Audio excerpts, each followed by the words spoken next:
सुभद्रार 5 number किस्ती 27 तारिख आसवाक जाऊँगी तो किस्ती आसवा पूर्व यही 7 जिनस चेक कर डिटेल्स सब कन्फर्म करनी ना किस्ती आपंकर आसब ना तो ये 7 जिनस कौन ये वीडियो मध्यम जाना। तो फास्ट आप आधार कार्ड चेक करनी आधार कार्ड रे आपंकर नेम डीओबी आउ डिटेल्स सब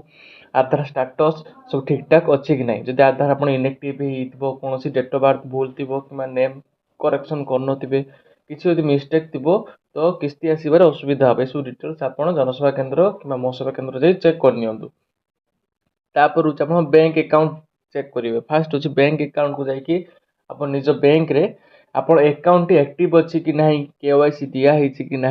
आप अकाउंट डिटेल्स करेक्ट अच्छी कि ना से सब जाकि आप नियरेस्ट बैंक रे आप जो अकाउंट को आप किस्ती आसे कि आप नुआ अप्लाई कर जो बैंक अकाउंट डिटेल्स देते से बैंक को जाकि आप डिटेल्स सब कन्फर्म कर बैंक अकाउंट एक्टिव अच्छी कि ना ठीक अच्छे। तार मोस्ट इम्पोर्टाट हूँ आपंकर जो किस्ती आसे डीबीडी माध्यम आसे कि डायरेक्ट बेनिफिशियरी ट्रांसफर हुए एनपीसीआई थ्रो रे तो सेटा आप मोस्टली जाकि आप बैंक रे चेक करेंगे कि डीबीटी अच्छी कि ना डीबीटी चेक कर गोटे भल सुविधा बाट हूँ आपण गूगल क्रोम रे माई आधार आप इंस्टॉल करने कि माई आधार आप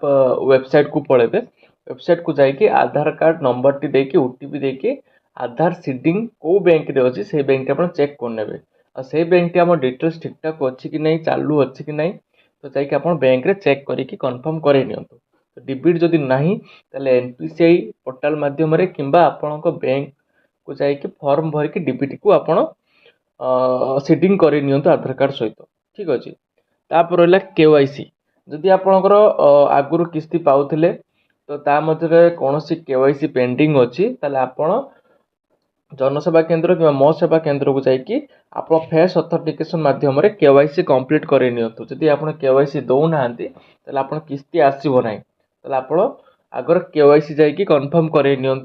आप मो सेवा केन्द्र जनसेवा केन्द्र जाकि आप आधार कार्ड देले से चेक करके कहीदेवे कि आप केवाईसी अच्छी कि ना जदि ना तो से फेस अथेंटिकेशन द्वारा केवाईसी कंप्लीट करदेवे ठीक अच्छे। तापर एप्लिकेशन स्टाटस जदि आपणकर सुभद्रा एप्लाय करिसंती तार दुईटा कि तीन किस्ती आसी 4 नंबर किस्ती भी आसी जदि कौन कारण 4 नंबर किस्ती फेल्ड हो डीबीटी थिला बट बैंक अकाउंट इनएक्टिव कि डीबीटी नथिबा कारण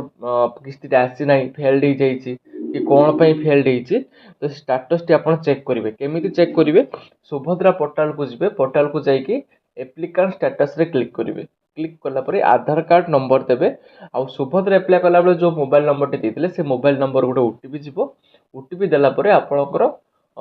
एप्लिकेशन स्टाटस आसीज कि आप ठीक ठाक अच्छे बोली एक्टिव अच्छी एक्टिव अच्छी तो किसी करार ना आप ओनली डीबीटी आप चेक करने बैंक अकाउंट चेक करने ना आपड़ी किसी रिजेक्ट होता आप ब्लॉक ऑफिस कि जनसेवा केन्द्र मो सेवा केन्द्र देखा करके तो से स्टाटस टी को क्लीयर करने ठीक अच्छे। तो यही 5टी जिनस रहा जदि आप जिनस चेक करूना तो ये पेमेंट आसबार बहुत प्रोब्लेम हम तो ये सब जिनस चेक करनी मो चैनल को एमती फॉलो कर रखी था नुआ नुआ अपडेट आप पाइबा। थैंक यू रही जय जगन्नाथ।